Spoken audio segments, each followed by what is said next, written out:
I've got 6 o'clock. I will go ahead and call this meeting to order. Roxanne, if you'll please take roll, and if we can all please stand for the Pledge of Allegiance.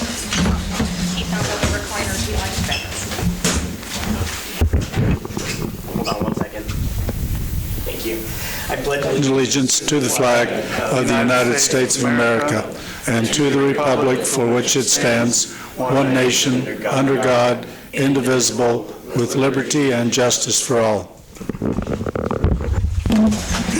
Public comments. Persons wishing to address the City Council regarding items on the agenda may do so when that agenda item is called. Persons who wish to address the City Council regarding items not on the agenda that are under the jurisdiction of the City Council may do so when called upon by the mayor. Comments on personnel matters, matters pending in the courts, or with outside tribunals are not permitted. Speakers are limited to 3 minutes. Any presentation is for information only. Sir. Sorry. Review and Review and approve the agenda. Thank you. Council, sorry, I'm a little stuffed up and definitely on some Benadryls, so I apologize on that.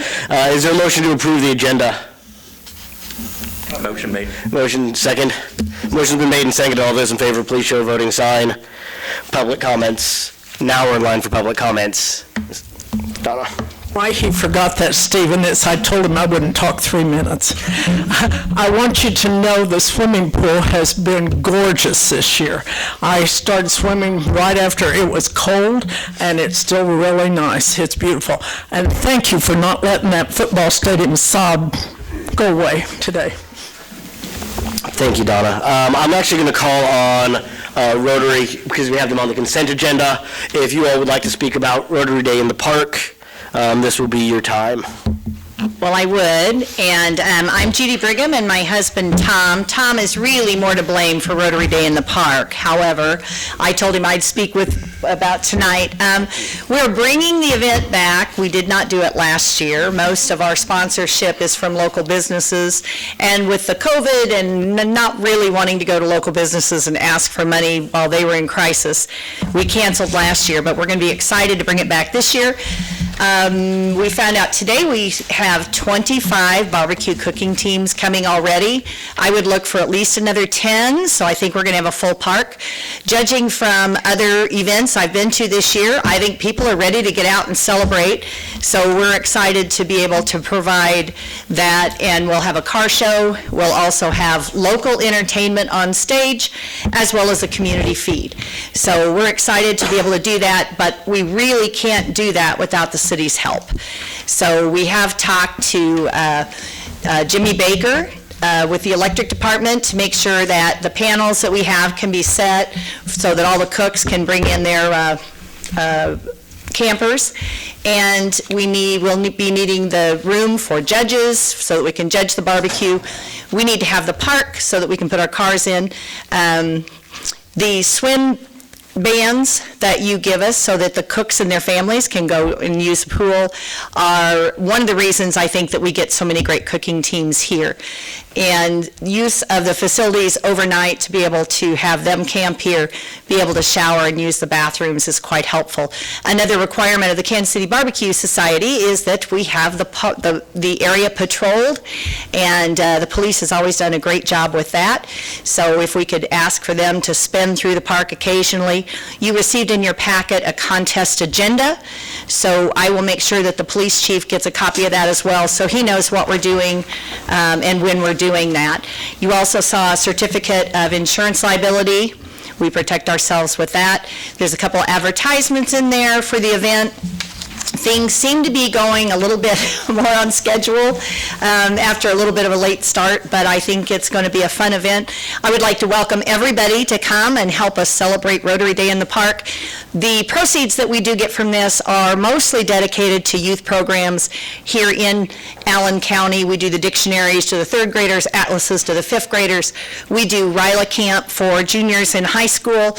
We have started the Dolly Parton Imagination Library, and my understanding Dolly herself, the cardboard figure, will be here, and they'll be doing registration for that. Project Bookshelf is also going to have a booth down here, so we're very focused on making sure that the youth are ready for kindergarten and successful in school. So thank you all for what you've done in the past and what you're going to do now. So one thing about the police patrol is just as normal. We do have a person down here in charge, supposed to, if there's anything unruly they'll be in contact. They have the contact numbers to call, so we've had no problems in the past. Thank you. Are there any other public comments? Thank you. Thank you guys for doing this. Just wanted to remind council that we have a tour of Peerless this Wednesday at 10 a.m. and we'll meet in that lobby. I understand some can't attend, so if we need to do a round two, we can look at that, but 10 a.m. on Wednesday. Any other public comments? Seeing none, we're on to the consent agenda. Has council had time to review the consent agenda? Are there questions? I have a question on page 29. Actually, it's the second line at 01-4519 for $2,280. It covers pages 4, 9, 11, 12, 15, 18, 23, and 27. It's for a refund of fines. What is that?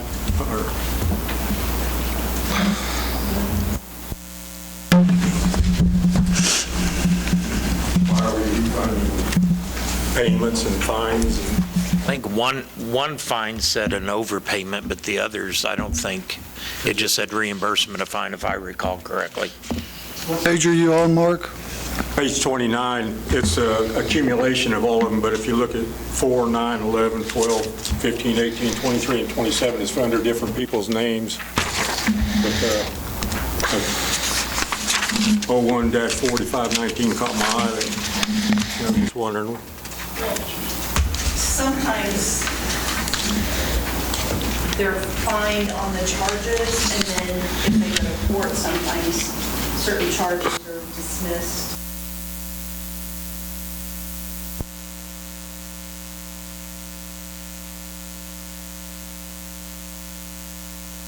It was for 8 different people and 8 different occurrences, and I was just curious on why we're paying out that. That's all I have. If you can look into that and email the council in the next day or two, thank you. Any other questions about the consent agenda? Make a motion to approve the consent agenda. Motion's been made and seconded to approve the consent agenda. All those in favor, please show a voting sign. Opposed, motion passes. We are now in line for a executive session on non-elected personnel.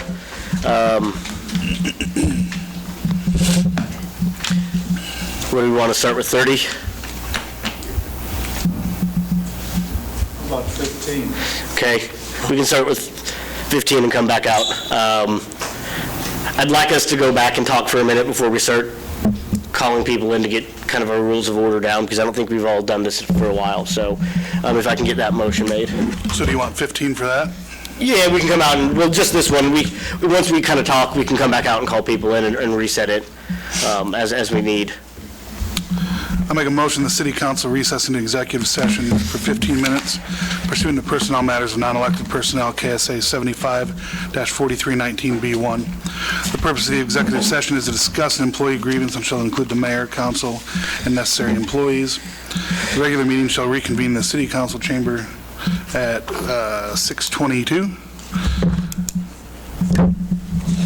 Motion's made and seconded for a 15-minute exec. All those in favor, please show a voting sign. Motion passes. We approved all of your, call this while you're walking through if you don't mind. Fire truck bid. I don't know who's on this one. Go ahead. Is that you? Is that Corey? Gotcha. Chase. Chief Wagner. Okay.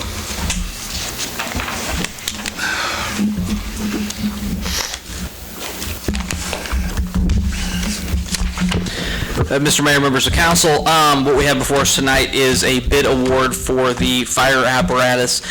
This is as a result of our CDBG grant award that we received.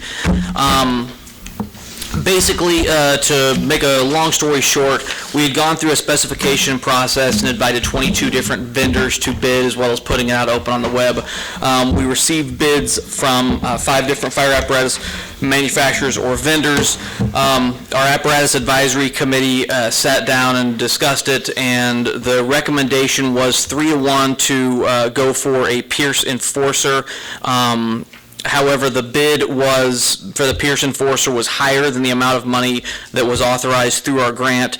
I was the dissenting bid that I recommended a different apparatus, a Darley Vision, simply because of the fact that it was a more cost-effective option within our budget and allowed us to get more more firefighting equipment that went with that. Brought that to City Administration. City Administration did looked very carefully at our options and what the bids were, and they also recommended that we go with the Darley Vision simply because of the fact that it was the lowest bid that met all of our basic specifications, fit in our station, and would give us the most surplus money to be able to buy more firefighting equipment on that. So with that, I'd be more than happy to answer any questions. I've got one. Yes. I looked up the Pierce Enforcer and the Darley Vision. And they both look like they're red fire engines, but why is there a $107,000 difference? A lot of it comes down to some of the minor parts of the specification, and some of it honestly comes down to why does a Silverado cost different than an F-150? A lot of it is, Pierce is known for being a very high-end, good quality fire truck, and when Pierce did the bidding for our truck, they, at any option they had to go for a better quality option, they took the route for the better quality. Darley's bid strategy was to go for what met our needs and met our specifications, but was far more cost effective. So I think that's part of it, was that Pierce bid a lot more bells and whistles than Darley did. I think the other part of it is just one company wanting the business a little bit different than another one. So. Either one of these? Pierce, we have several Pierces in our fleet right now, and we've been happy with it.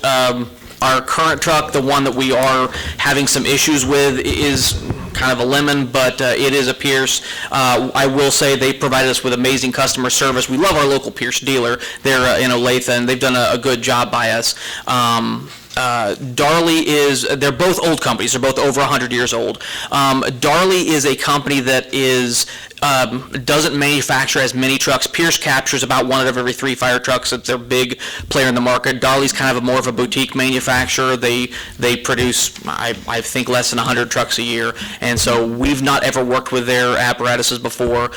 We did do our due diligence and talk with departments that have run both, and we've had customers from both apparatuses who've had good things to say about both. If they have maintenance on this Darley Vision, where do you take them? The Darley Vision, the cab, the chassis, the motor, and the running gear is subcontracted by a company called Spartan. They have a repair shop in the Kansas City area.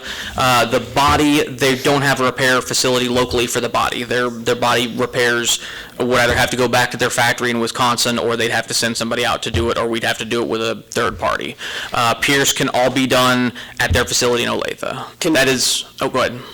Go ahead, sorry. Oh, I was going to say, that is one of the things that our members of the Apparatus Advisory Committee, that's one of the reasons why they voted in favor of the Pierce, was because it had the local service option. I say local, close by. Real quick on this Pierce, the first line, the bid says $737, but price with prepayment discount is $820. On the very first line. Yeah, and I'm trying to. Well. Oh. It was no. Yes, you are correct. No, I tell you what it is. I apologize. That is a typo on my part. That $820 was their bid with all the equipment included. So the price with the prepayment discount is that $737 minus the $25,000. I apologize about that. So that would be $708, somewhere in that vicinity. So you said that you had a committee from different shifts also participate and work on this and look at the different things. Which truck did the staff, as far as the firefighters, recommend? We had 4 people on the advisory committee, and the recommendation was 3-1 in favor of the Pierce. Then, Why are we going against the recommendation? Primarily because of the fact that the Pierce was, as it was bid, was over our grant award amount, and they were not the lowest qualified bidder. And I think we need, our purchasing policy also says we recommend based on our purchasing policy as part of that. I think the guys that do the job would know the best. Can we hear from are any of them here? Yes. Can we hear from them? I got one quick question, Matt, or Chase. It says here 653, 23054. Where is that on the bid specification sheets? I don't see those numbers over on the bid sheet. Okay, the 653, 23054 is an addition for, on that same page, the equipment price at the top on that same page, plus the bid price for that apparatus, the 629,858. If we were looking at just the prices, why did you go with the Darley over the Ferrara? Because the Ferrara was not remotely close to our needs. They had bid a stock truck, and our specifications said we did not want a stock truck. The truck was too long to fit in our base space. The truck didn't have anything on it. I think that they were just trying to submit a low bid in hopes that the city council would just go with the lowest bidder, regardless of whether it was met our specified needs. Steve, didn't you said that you wanted to see something from Sutphen before? Did Sutphen not bid? We reached out to Sutphen and asked that they bid, and they did not choose to bid. I actually talked to one of Sutphen's salespeople on the phone directly and encouraged a solicitation, and they did not. That's odd that they didn't bid. Most people are itching for business. My only other concern with Pierce is the recent information I brought forth about Wichita and other Kansas communities that have purchased Pierces, and they were fairly new, and they've had to tow them in. I'm not against Pierce, but... I was just saying that you had mentioned Sutphen. Yeah, I'm just wondering if anyone followed up to find out what happened in Wichita, and I think it was a community in southeast Kansas. What happened to those trucks that were fairly new, and did the problem get addressed? Because we have a Pierce now that you admit is a lemon. What's happening? Is it the same problem? Now, I will say for that one, it's kind of a unique situation, is that it was the first truck to roll off Pierce's assembly line after the federal government put in the DEF fluid regulations. That it's the first Detroit diesel Pierce with a DEF system, so it was kind of a experimental first off the assembly line, and from what their service techs have told me, the first 3 that came off the line, ours and number 2 and number 3, have all 3 been absolute nightmares for them. I do have some acquaintance with with a deputy chief out of Wichita, and they've been buying Pierces left and right, and they've been having great luck with them, and they have no plans to change. And I will say that back when I was in Michigan, the department that I was on, we purchased 3 Darleys there, and they came up to replace again this last year, and they went with Sutphen. So they obviously weren't impressed with the Darleys. We had quite a few issues with them when we were there, and granted that was 10 years ago. It went from Darley to what? Sutphen, but Sutphen didn't put a bid in. I guess I'm confused on a lot of these here. They didn't meet our bid specifications, but we put the bid specs out. Correct. And these are custom-built trucks, so what did they not... are they not meeting? Most of them were length, because we have... And what length are we going to?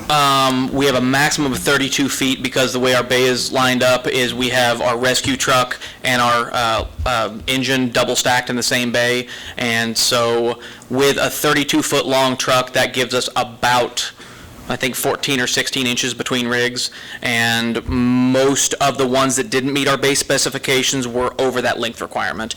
That was for the 3 bids from Conrad that didn't. The Firemaster was not only over that length requirement, but it also had several other deficiencies that weren't close to what we wanted. Can we hear from the people that were on the board? They put a lot more time in than I did for this, so. That's Okay, fine. I got one other question for Chase. On this $36,000 for equipment, some of this equipment I think is pretty standard. We can't transfer that from one truck to the other. Chainsaw, there's going to be a special chainsaw? Some of that stuff is standard equipment. A lot of it is just the fact that they get old, they wear out, and so if we are transferring equipment from a 10-year-old apparatus, from an 11-year-old apparatus, the equipment is 11 years old, and so, are there going to be improvements in technology or something just going to have less wear and tear on it versus 10 years from now? And then, a lot of the things on there, on the list are fire service rated, and where that really comes into play, to be 100% honest, is in liability, is if we have a chainsaw that doesn't perform as well and there's a lawsuit over it, either a firefighter gets injured or somebody's house burns down and they said, well, what kind of chainsaw we're using? Was it fire service rated? That's why a lot of departments use things that have to be complied and certified to fire service rating. Is all for liability to protect the city. I don't agree with all that all the time, but that's the way a lot of it works.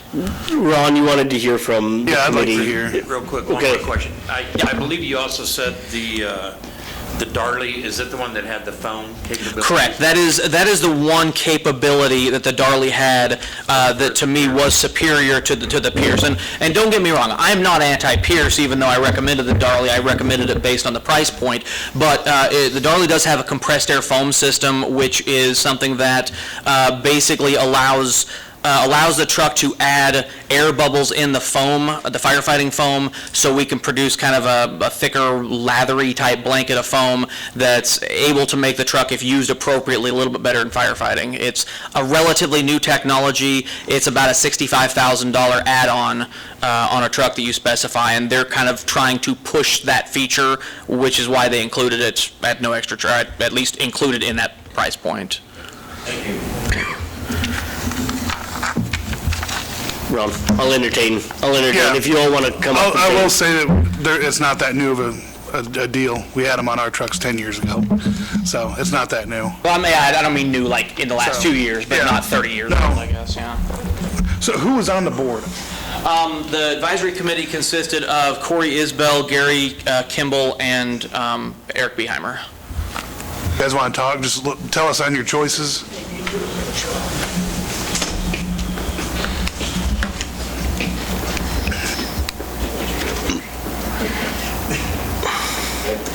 I guess I'll go first.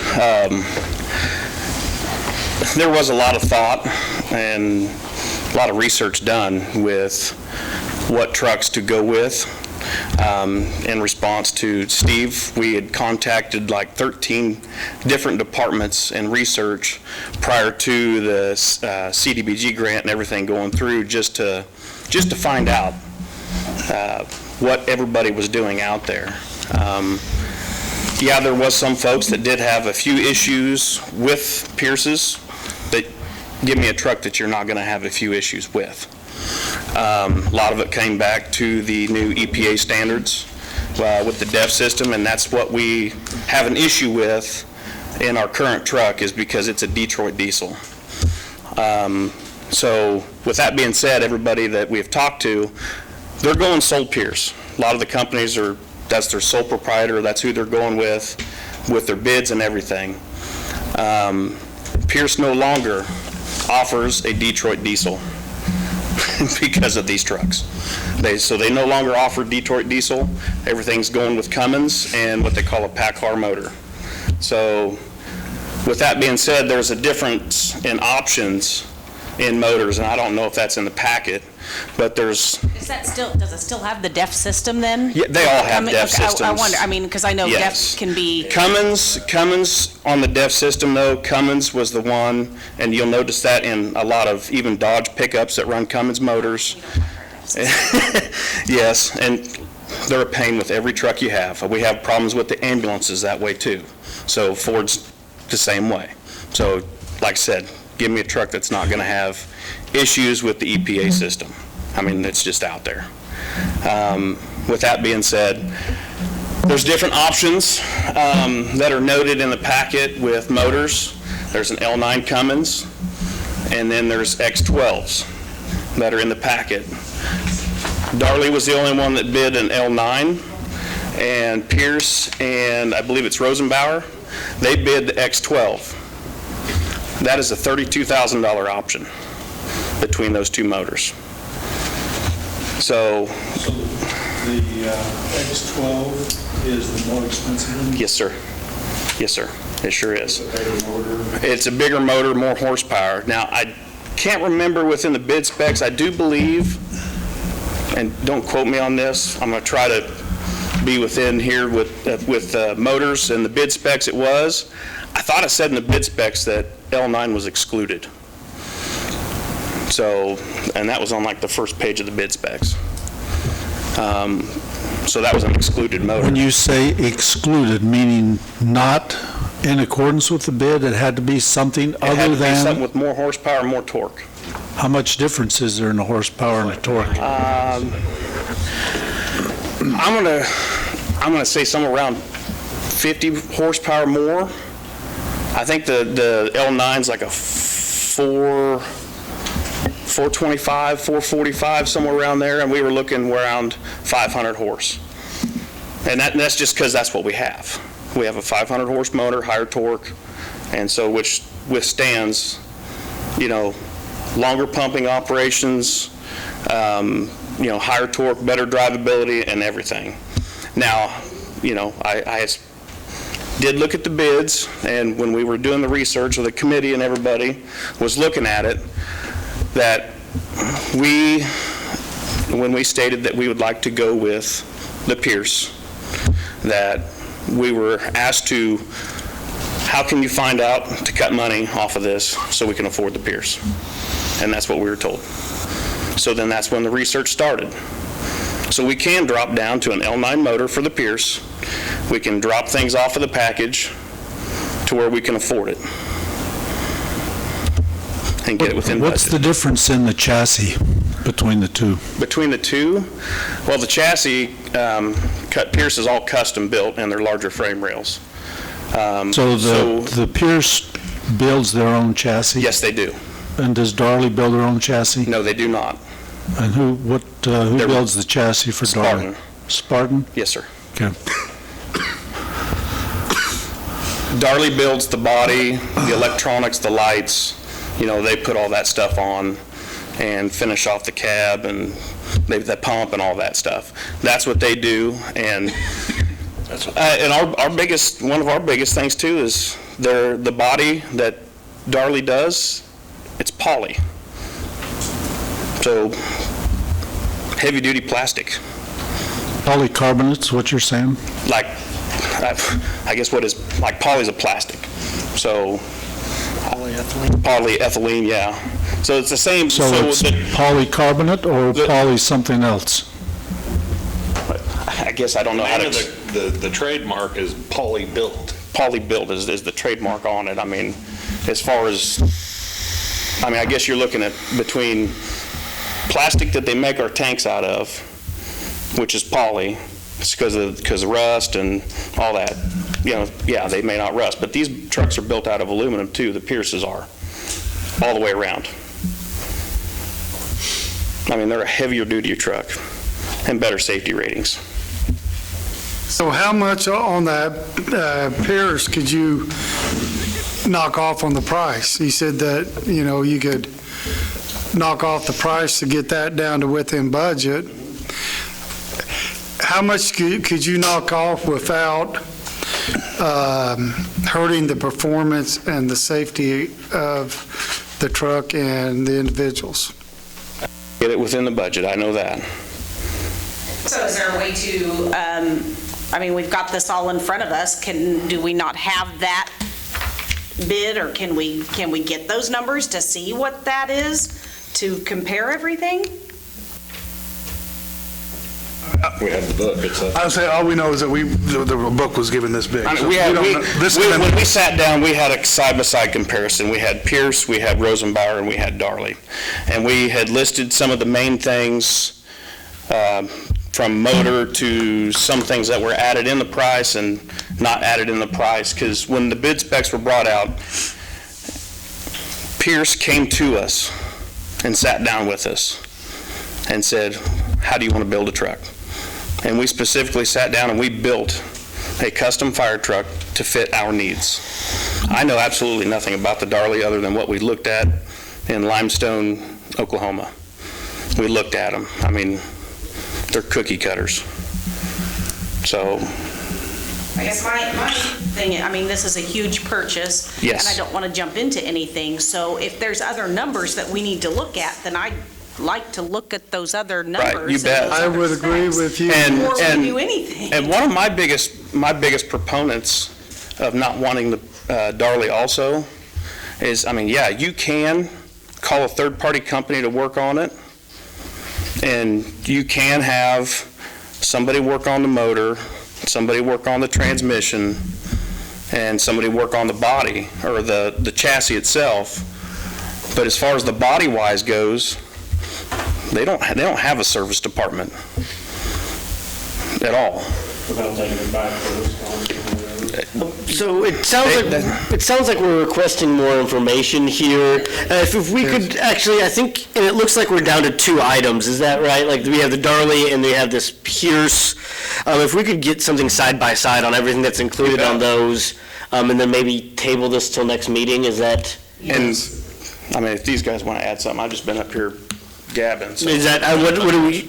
What's our timeline on this needs to be? I think we're fine. Okay. I guess the only concern I have is we need to talk to Becky on the CDBG side of it and make sure that we fall within those guidelines and those constraints of how we bid it, because I don't want to lose our funding. And I'm not familiar with CDBG. I'm just concerned that when you start talking low bid and bidders and how CDBG looks at it may be different than us wanting to Pierce. And I'm not arguing the fact that Pierce is a better truck or not.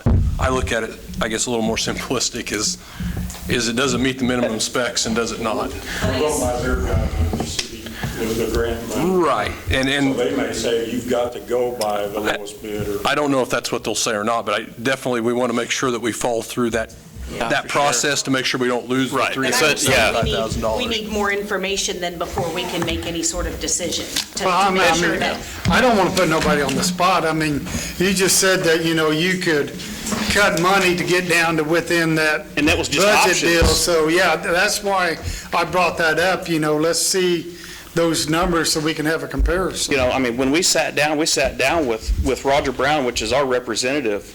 Well, what would you like? Well, this, and this. Not knowing exactly what the bid would come out to. But what I don't understand is that we never had any dealings with Darley. I mean, our committee never got to speak with anybody from them. So, we don't know. Some of the price side things and get it lower. You bet. That would be, I think. And that definitely. But if you go back to, let's start negotiating with one company, you're going to have to open up the bids again so that they all are going to be bidding on what your new criteria is. Don't know what the options are, because, I mean, there's things that Pierce bid that we recommended for a fire truck that the other vendors didn't bid. So I don't know what was said. I don't have a clue. So we're really not comparing apples to apples? No. And when we start talking, diluting it down, again, back to what Gene said, I don't want us to jump and just simply get a less efficient motor if it's got some performance issues because in the end, folks, we need to think of the safety of our community and response time and look at it through the rechargeable batteries. If I'm flying in an airplane with a 20-volt lithium and you tell me you're going to put an 18-volt old-fashioned battery in it, I don't want you to put that battery in an airplane I'm going to fly in. Right. I mean, I can look at it that way. And I did, I'm sorry. I don't know that we should take a risk if it's not, I want to make sure we're not diluting things so much just to have Pierce on the front that we. I don't mean to open up a can of worms. I mean. How much was the bid for, or the grant for? $350. $350 matching, right? I think isn't it $375? Why am I thinking? Well, the total grant's $690, ours, and half of that's ours. Right. $690. Right. Yeah. We also have to pay Thrive for administering the grant, that's 10 grand. Right. So I think the council wants more information. If I can get a motion to table this. I would make a motion that we table this until our next meeting so that we can gather more information. Second. Motion's been made and seconded to table the issue. All those in favor, please show a voting sign. Motion passes. So it may not be exactly the next meeting, it may be It may be a the month end of from the now. month. It may be as we go through budget after that, but as long as we're in our timeline, worst Because case. our next meeting is the department reports on the budget. Yeah. I didn't mean to put you guys on the spot. That was just, when you brought up This coming one or down, that next one? just Next one maybe made me after that. curious. I completely Which gives us about a understand month. that, you know, when it's such a large amount of money, that, you know, you want to get the best bang for your buck, and I completely understand that. Our spot with this is we want to make sure that we get the best for the city itself, because this is a truck we want for 30 years. Thank you all, and we'll see you, we will let you know, it may not be next meeting, it may be at the end of the month of July, but we will let you know, and we'll be back and have everybody back in here. Thank you. Thank you. Thank you, guys. Thank you, Chief. Let's go, item B, Allen County Fair Temporary CMB. Somebody want to make me a motion real quick on this? Make a motion in accordance with KSA 41-2645E to approve Resolution 2021-10, allow Allen County Fair Association to sell CMB for a special event on July 23rd, 2021 through July 25th, 2021, within the designated area at Riverside Park. I'll second. Motion's been made and seconded to approve Resolution 2021-10. All those in favor? Opposed? Motion passes. Item C. Do we need to have that second motion there? Oh, is there a second motion on there? Make a motion to approve Allen County Fair Association to be in Riverside Park until 1 a.m. on the above-mentioned evenings to accommodate the event. Motion's been made and seconded to approve the fair until 1 a.m. at Riverside Park. All those in favor, please show a voting sign. Motion passes. Thank you, Carl. Item C, Convention and Tourism. I would like to make a comment. For some reason, I'm not sure why, Farm City Days did not get the request in, mail or something, I don't know. But they have contacted me asking if they can get added in. The request was $5,000, so I haven't seen their application or anything. They just contacted me last week about it, so. They knew there was a deadline for applying? There's always a deadline, it's always the same time of year. Is there room in the budget? What, is the budget all spent? No, we do have almost $20,000, so. Given that it's Farm City Days, I did talk to Aaron. He gave me a call. He's not sure what happened. It got lost in the mail. He opened it. When he opened the mail, it was after the date. He says he's been really busy. He is working on fixing that he's going to have a new system to where he gets everything in line. Seeing as this is Farm City Days and it's one of our biggest events, I would think... What did Farm City Days submit last year for amount? I think it was more than that, wasn't it? I think it was 10 last year. That's what I was thinking it was. We gave Yeah, well, But that was kind of special with they couldn't fundraise effectively. I don't remember for sure. And I'm It not- seemed like it was 10 we gave them last year. So would it hurt to table this, get the Farm City Days amount? You haven't received their formal request yet? I mean, we could approve this and always add on to it.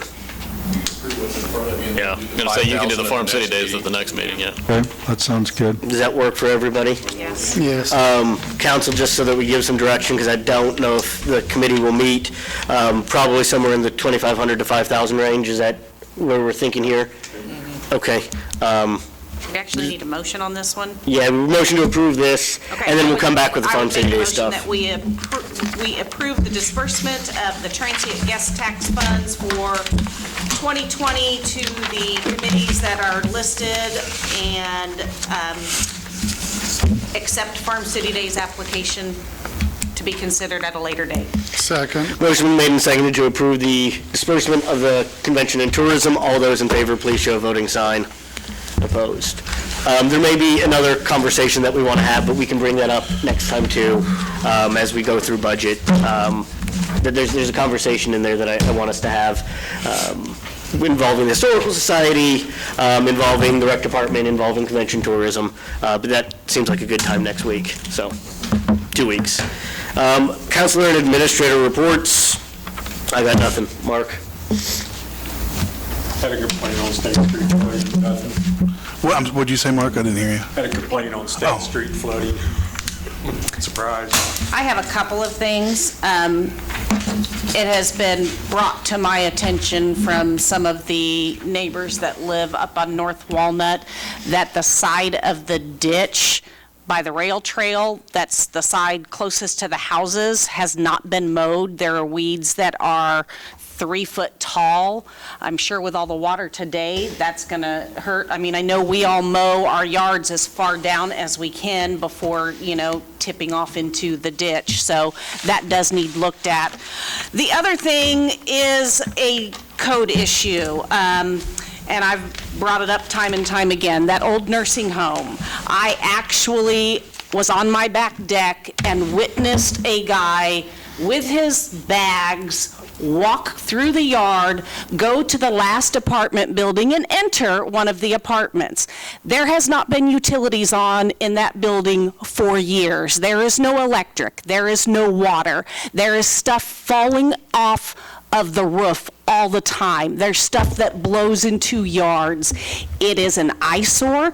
It is a nuisance. And now we have homeless people squatting and living in it. And I can guarantee you they are not the kind of people that you want living in your neighborhood if they are living in one of those apartments with no electric, no water, no sewer. Sounds like camping not out. the kind of people that we even want in our town. So something needs to happen with that nursing home.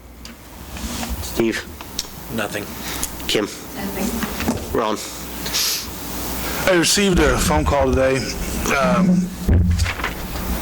after all the rain again, and I brought this issue up 2 months ago about up in Cardinal and Canary area, and the issue said that the ditches were going to be dug out and possibly a new whistle brought in or something of that sort. 2 times his house has flooded in the last 3 days. I know that he's very upset, as I would be too. He's lost a couple $1,000s worth of stuff this time. And I'd like to know who from the city is going to go down and tell him that because we didn't do our job, I'm sorry for your luck that you're just out those thousands of dollars. We know that there's an issue there. When is it going to be fixed? That up there is becoming a serious problem. There were probably a dozen houses up there with water standing in their front yard almost to the front doors. So my question is when is it going to be fixed and addressed? Well, You said you'd look at it last time. yeah. And now I don't like citizens calling me saying this issue's been brought up. It was brought up a year ago with Corey. When is it going to be fixed? Because I'd be pretty pissed if I was the taxpayer there and the city's not doing their job of diverting the water.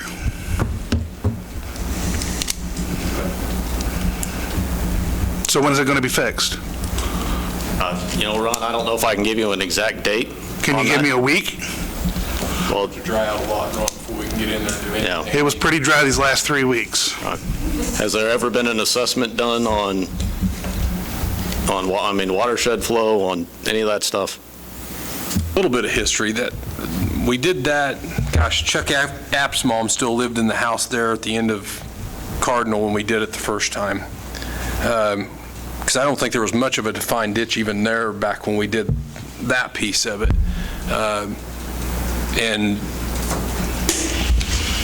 obviously the rainfall amounts are different than what we used to get, but yeah, we can go up there and try and clean the ditch. I'm not sure that the amount of rainfall we're getting now is going to help, but we can certainly go clean that ditch and try and get it to the pond faster. We can't just leave this. We know that there's an issue. So we need to figure out an issue and address it. there's too many citizens up there having problems with the city blowing them off. Would you say it's a private owner issue, or is how much of a responsibility does the city have to fix the drainage issue? Well, if it doesn't get fixed, the road is going to erode from the 5 inches of water rolling over the road. Where's this at up there?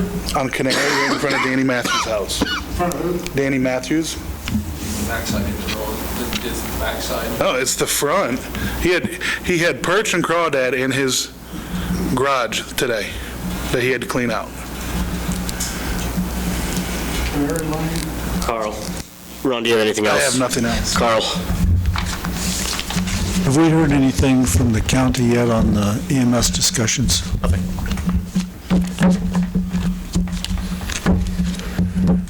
I foresee that we will need to have some more discussions as a city council to try to resolve our current policies, our procedures, and how that reflects in our bid.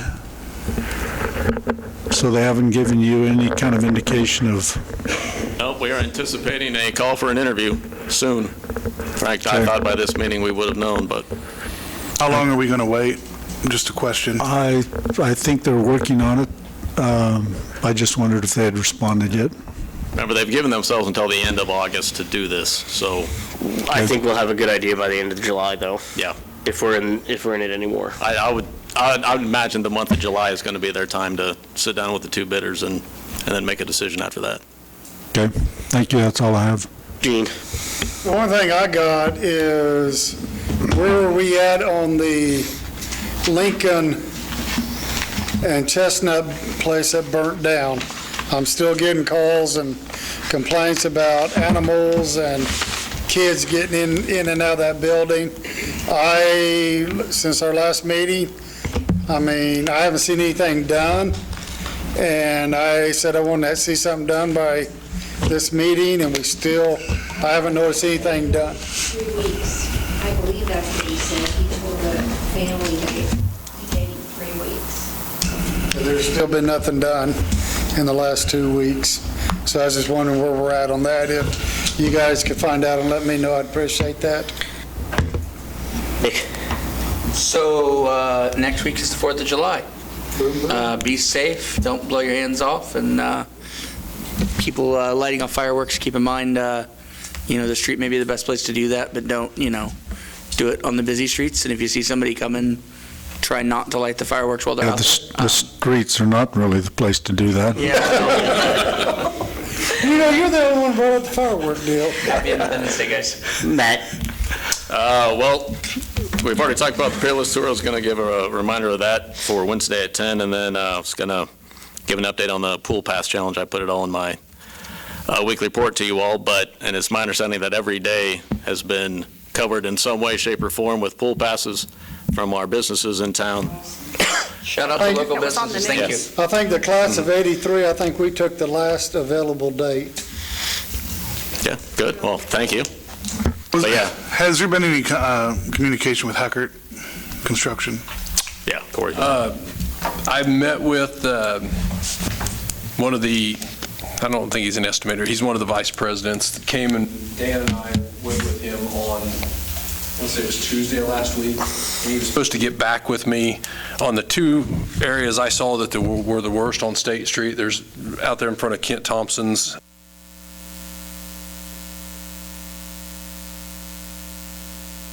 He told me he would make it right with us, whether it was come in and repair it.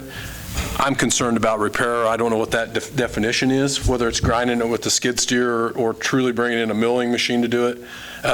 I told him that, give me some options. Number one, give me options of how you're going to repair it, if you're going to repair it, and if you'll potentially give us a deduct on the bill. Honestly, structurally, the road's fine. It's a little rough, but the material's good. So I would lean more towards the deduct rather than them come in and try and repair it and make it look worse and potentially not repair it, have more problems. That's my thought on it. And I haven't heard back from him yet, Ron. So. I guess the question for them would be, are they willing to warranty it that it's going to be good? because, like I said, I had an engineer look at it, and he was concerned about the integrity of the road.